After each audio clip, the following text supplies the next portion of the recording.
Well, welcome, Natural Resources class. This is video lecture number 2 on agriculture.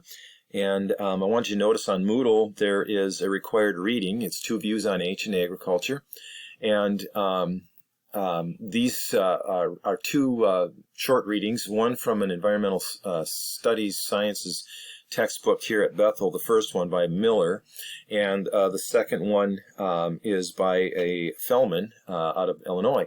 And I thought it was interesting. If you look at these, the first one, Miller looks at, I guess you might call it a regression of humanity. Maybe you would think that from reading his essay, where he chronicles the development of humanity and agriculture and sees humanity shift gears from a hunter-gatherer society where they were sort of at one with their environment and living with a very small footprint, if you will, to one dominated by environmental degradation, human conflict, and things of that sort. And I think there's elements in here that you need to watch for. I think what Miller does, and this is my opinion, is he mixes some fact with, I guess I wouldn't say fiction, but I would say a spin on how he puts those facts together. And certainly that's something I'm going to point out time and again. Fellman takes a different tack in looking at development of humanity, and sort of takes some shots at this notion of a primitive harmony with nature, and chronicles some examples of that. I just add one to that. This is a story of Otzi the Iceman. I don't know if you're familiar with this person. This was a mummy that was found in actually right on the border between Austria and Italy in 91. And I'll show you a better picture, but this is what the exhumed mummy looked like. The epidermis was gone, but pretty well intact otherwise. This is the way it was found as the retreating glacier revealed this person. This is what Otzi wore. Otzi was a male, about 45 years old, about 5'3", about 110 pounds. Tattoos all over his body they think may have been something associated with pain control. Because he had lots of ailments. He had an intestinal parasite. He'd been eating pretty good, though, it looked like. He had meats of several animals in his intestinal tract, some fruits and grains, breads, that kind of thing. This is what Otzi wore on his feet. These are the points that he had. Notice this is what we would call a Clovis point, similar to those we find in the Americas. This was his axe. This is a copper head on the axe here, mostly pure copper. Well done. But this is the monument where he was found. I think he was over 11,000 feet in elevation. And this is a facsimile of what they believe Otzi looked like. Again, a pretty old looking 45, but times were harder. And at the time though, people looked at Otzi, the belongings he had with him, the contents of his intestinal tract, and just thought this is a good example of a Paleolithic individual, Copper Age individual, and sort of spun this story about his life. Very, sort of nice sort of thing. Probably died, though, in a rock fall or an ice fall, tragically, until they looked closer at him, and they found that in his back there was an arrowhead embedded, and it had severed an artery and probably killed Otzi pretty quickly. And so this whole notion of harmony with his fellow humans and his environment kind of went away pretty quick. So probably not, at least always, this harmony that some would think existed.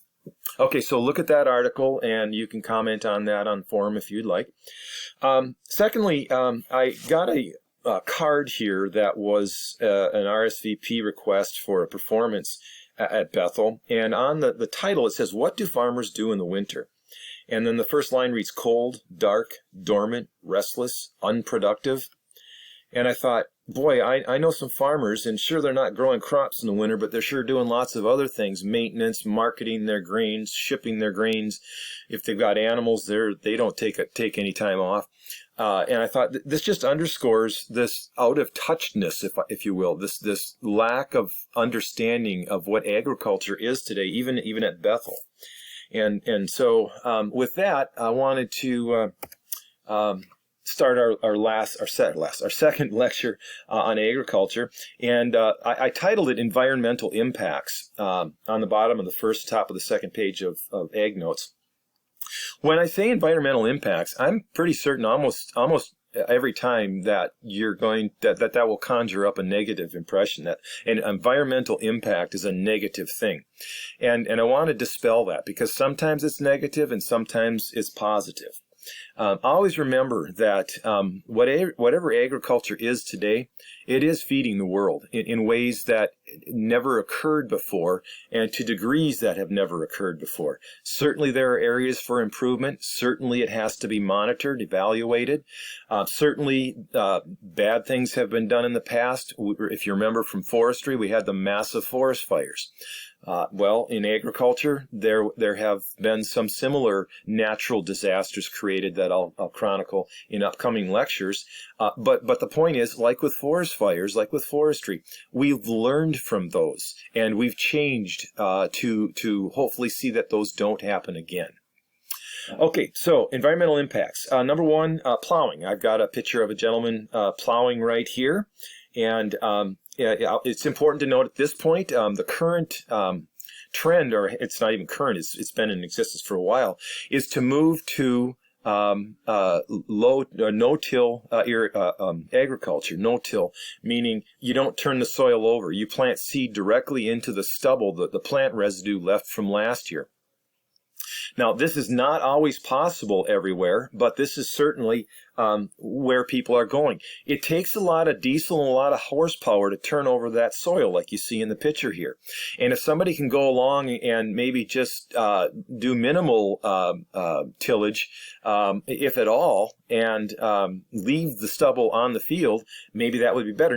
Now, plowing does have a positive effect. It turns that plant residue that you see here over, and that breaks down and adds to soil, builds the soil. So, no-till looks for ways to do that without losing that plant residue. So anyway, if we look at some other images of plowing, here is a similar look with a kind of a nicer backdrop, if you will. Traditionally, we see that it was done other ways, and it still is in some parts of the world. It looks very peaceful, doesn't it? Can you imagine all the years of training that went into getting those horses to do their work? And really an acre of land was it's believed, initially established as the amount of land a person with 2 oxen could plow in a day. Now, oxen move a little slower than horses, but they require... some would argue that they require less input. So, there's always been this, are horses better or are oxen better? Well, you can go faster with horses, is the bottom line. But if you got a little bit of redneck in you, here's a way you can go about it with your 4-wheel drive. Looks like a Chevy pickup. I might be wrong on that. You guys correct me. Might be a Ford. I don't know. Anyway, yeah, it turns the soil over. Not real pretty, but I'd hate to drive over that with a tractor. Anyway, that's plowing for you. Now, plowing has some impacts. It favors shallow-rooted plants over deep-rooted plants. To give you an indication of what a shallow-rooted plant looks like, let's see, where did I have that? Right here. Here is a diagram, an oft-repeated or copied diagram of prairie roots, plants. Now, this is on the side here. This goes from the surface right here down to 15 feet in depth. And I know there are some species of prairie plants that some would argue go up to 30, their roots go up to 30 feet deep. These deep roots are able to sustain the plant. The plant can get water when times are dry, and it holds the soil in place. Lots of benefits to having deep roots. This little area over here, this is what your standard bluegrass looks like. It has a rooting depth of around 6 inches. And so plowing favors shallow-rooted plants over deep-rooted plants. Obviously, you turn the soil over, you're going to disrupt these roots. So that's not a great thing. It may increase erosion And so agricultural erosion can look like this. Okay, if you turn the soil over, you don't have deep roots, this can happen. That's bad. This is another form of agricultural erosion, and here as well. If you look at this, though, it's interesting. If you talk to farmers, there's a great deal of peer pressure amongst farmers to not have their fields do this, to go this route. And it's kind of interesting that if that happens, they'll quickly take action to try to stop that. So farmers don't want this to happen, but sometimes it does. A benefit of plowing and turning soil over is this increase in glomalin. There's effects that we're still just learning about. This is a kind of soil protein that's a major carbon sink. If you're worried a lot about the amount of carbon in the atmosphere, you want more glomalin. And it, because it pulls carbon out of the air and stores it in a soil protein form. A cornfield, you see dramatic, massive increases in the amount of glomalin under a cornfield. And so that's a plus in dealing with carbon balance. Okay, terraces is another one. I mean, terraces are interesting to me. I'm kind of fascinated by them. So let's see here. Yeah, here's a picture of oops. Yeah. Pardon the dog slobber on the window. This was taken through the window of our car as we were driving along I-80 in Iowa. I know Minnesotans are always deriding Iowans for whatever reason. I'm not quite sure of that, of the basis of that. I think if you go from Des Moines west to Council Bluffs on I-80, that's some beautiful agrarian pastoral hillsides that you see. Well, here you have terraces, and these terraces are meant to prevent erosion and to hold water on the field. With this berm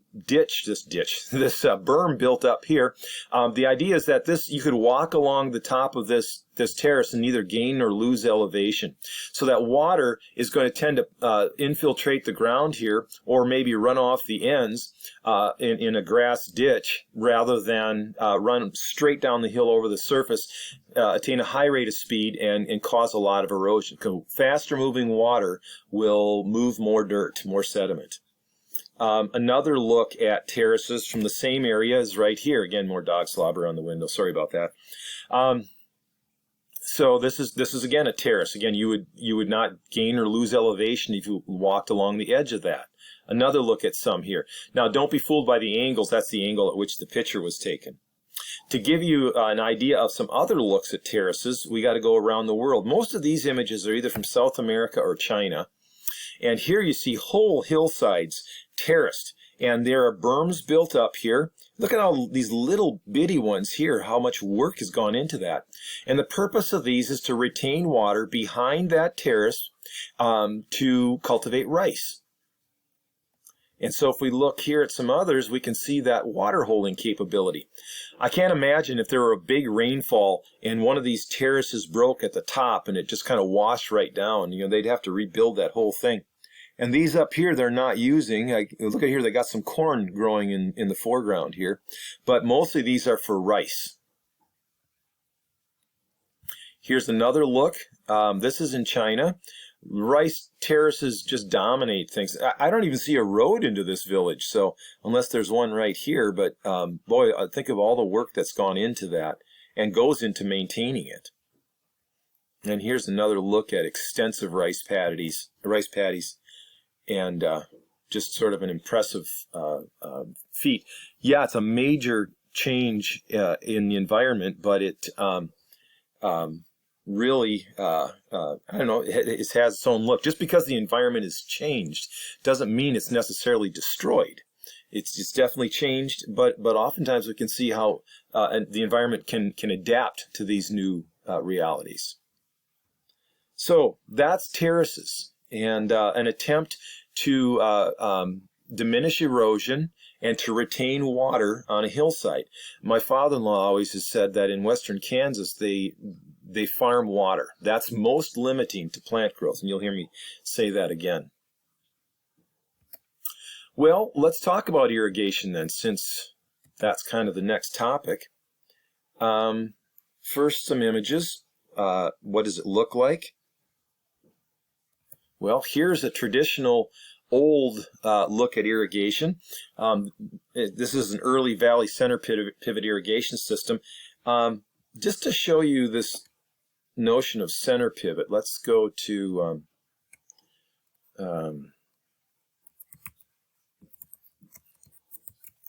we'll go to a place in Texas called Denver. We'll go there. Maybe I'll go a little north of there.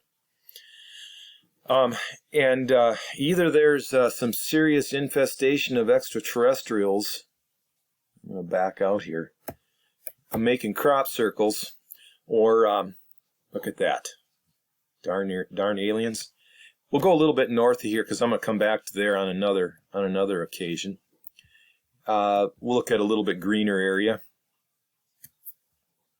And so let's zoom in on this area right here. And yeah, look at that. Crop circles everywhere.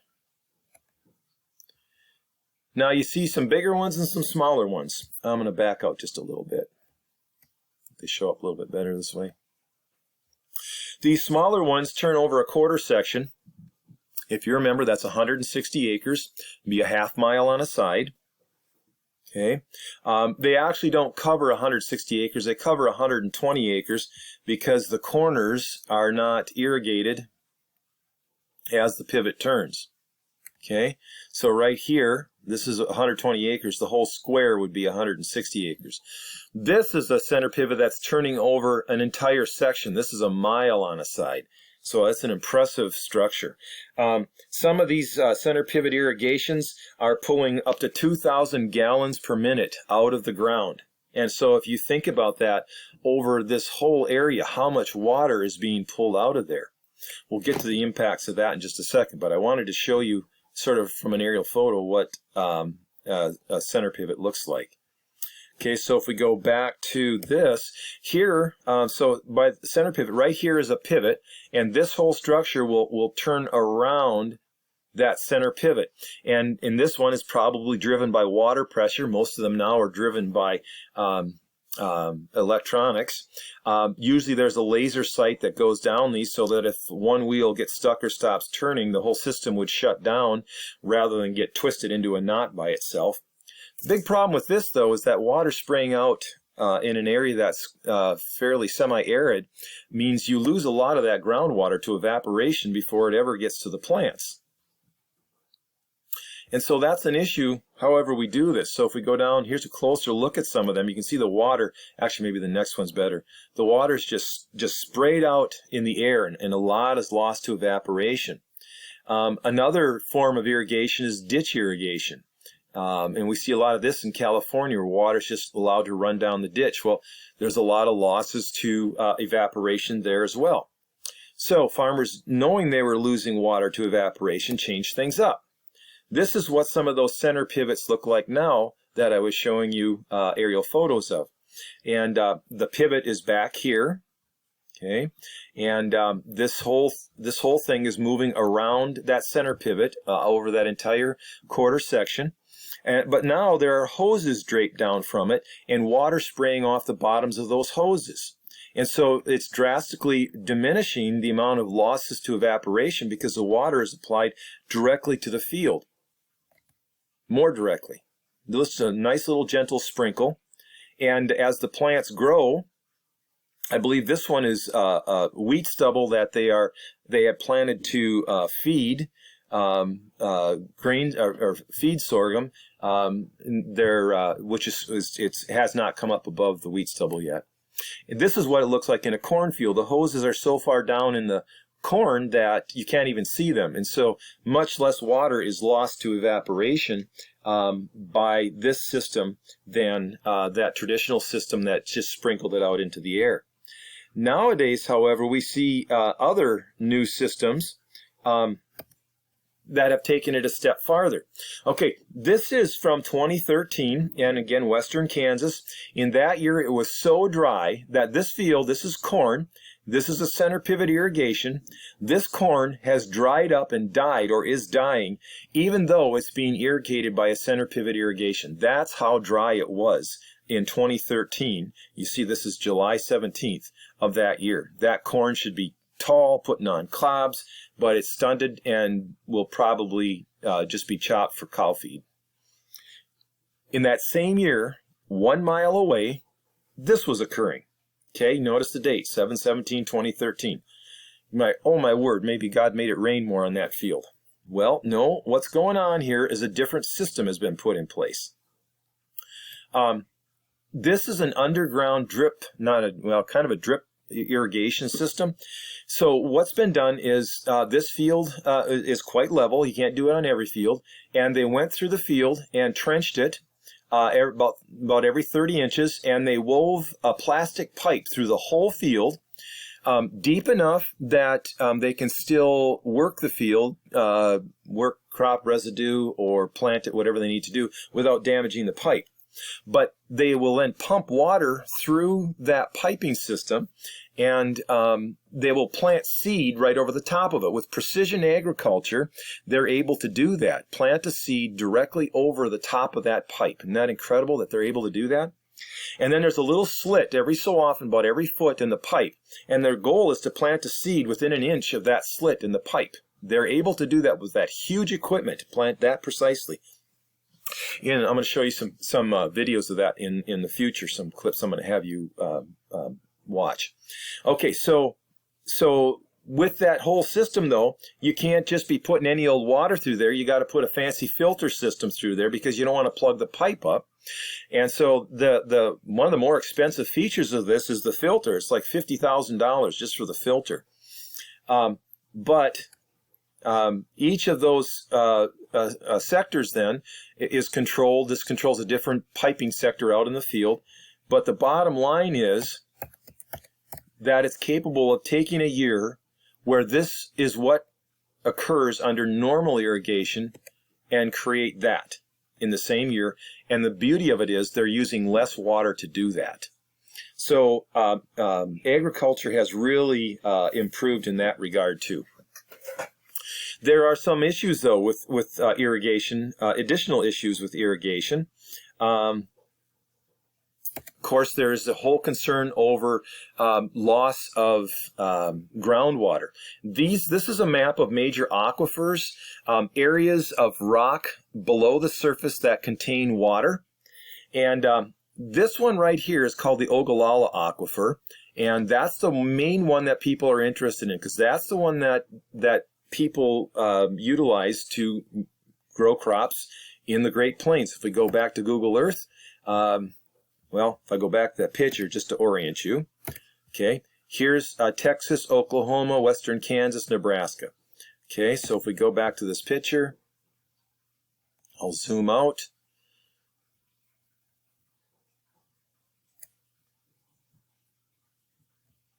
Okay, here's western Kansas, here's Oklahoma, here's Texas, Nebraska's up north. If we go back down to Denver City, I'm going to stop this before it gets real. Oops, I didn't get it stopped. I want to back out here and look at the number of crop circles in that area.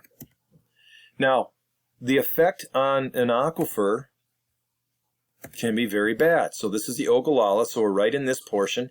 That's the aquifer that they are utilizing. And if we look at that part of Texas, look at what's happening to the aquifer. These yellow, orange, and burnt orange and brownish areas are areas of that Ogallala aquifer that have declined from 10 to 40 feet or more than 40 feet. In other words, if you dug a hole down in the ground until the bottom of the hole filled with water, the bottom of the hole then would be the top of the aquifer. Just like you do at the beach, if you dig a hole, it fills with water, and the water level in your hole is about the same as the lake. You could do that in these areas, and you would dig down to the aquifer. Well, you'd have to dig that hole more than 40 feet deeper in these areas to get to any groundwater. Right here, the Ogallala has been almost completely depleted, and there's no more groundwater available. and that's bad. But look at the area of the whole Ogallala. Oftentimes people will look at these areas where depletion has been extreme and say, that's the way it's happening in the whole Ogallala. And that's not true. You'll notice areas down here and areas up here where it is actually increasing. The height of the groundwater table is increasing. Certainly, the amount of irrigation used here has to decline. There has to be less. And when I've asked farmers about this, they say they know it. And when their wells stop pumping water, they're going to shift to dryland crops. They already know that's going to happen. And it's interesting because you see that already happening. But it's an issue that has to be addressed, that people have to think about. Groundwater withdrawals are strictly regulated in this area. There are water districts, and all those center pivot irrigations have meters on them. The farmers are allowed so many acre feet of water a year. In other words, they can flood that whatever land they have to a certain depth every year, and that amount is measured by the meter in the center pivot. If they go over that amount, they can be fined and put in jail, and I know that does occur. I know some farmers that have done that. One guy got caught. He got into his gauge and actually filed off the little impellers that measured how much water so that he could pump more without it measuring as much. Well, he got caught. He lost his water right on that property. And so this is something that is an issue. It is being addressed. We'll see if it's addressed effectively. Okay, one last thing with this use of groundwater that people have to be aware of is soil salinity. If that groundwater that's being spread out over the farm field is carrying a lot of dissolved salts, not just sodium chloride, be any kind of salt, potassium chloride, whatever, as the water evaporates, it can deposit the salt and render that area virtually incapable of growing crops for a long time until that salt is washed out of the soil profile or in some way addressed. So soil salinization is a big issue. It's interesting, in Israel this is a problem, and they've addressed that by actually collecting the water underground in tubes similar to the ones I was showing you, and draining it off the field before it can evaporate and salinate cause the soil to become excessively saline, salty. Okay, so that's irrigation. One last short topic is grazing. And grazing will encourage these deeper-rooted prairie plants. So in areas where animal husbandry is carried out, these sort of plants are ones that can be encouraged by grazing. Now, it's interesting. If you look at a field, cattle aren't going to go through that field and just mow off every plant. A sheep might, but a cow might not. Cow will go through and pick out certain plants and leave others. And you look at the plants that they choose, and they're nutritionally better for the cattle. But of course, grazing can be excessive as well. And so here's an example of overgrazing. In this case, on one side of the fence, you can see what that looked like in an ungrazed condition. But over here, this is overgrazed.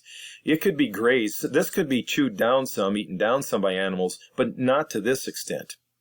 And here's another example of overgrazing. If you look at the ditch, what it would look like here and what it's looked like here.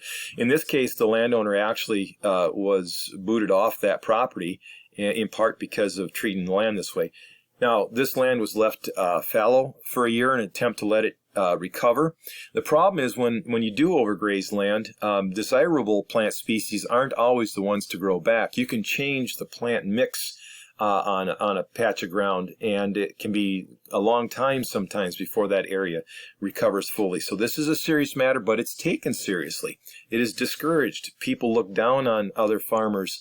Farmers look down on other farmers that do this to their land, and so there is some peer pressure for that not to happen. Okay, so those are some issues surrounding agriculture. We'll get to some more in the near future, and I hope you have a good day. Thank you.